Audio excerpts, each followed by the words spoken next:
মেধাটা সুস্থ রাখছেন। আল্লাহ আমাকে টাইম মতো খানার ব্যবস্থা করছেন। সদরঘাটে গিয়ে দেখো রাস্তার পাশে কত মানুষ পড়ে থাকে, খানা নাই। ডাস্টবিন থেকে পচা ময়লা উঠায় উঠায় খায়।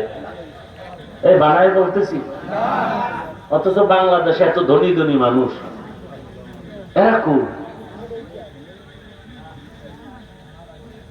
আমার দেশে ভিক্ষুকরা ডাস্টবিনের খানা খাবে কেন?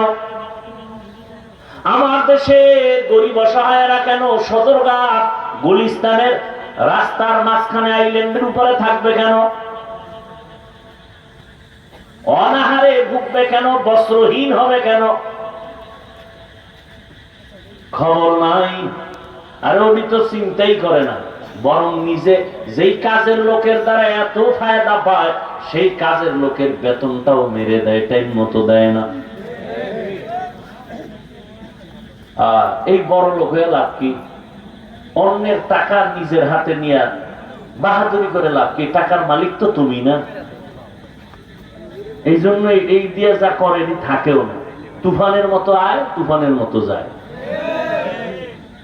হালাল টাকার জিনিস কেউ দখল করবে না, ফেরেশতা দিয়ে আল্লাহ হেফাজত করবে।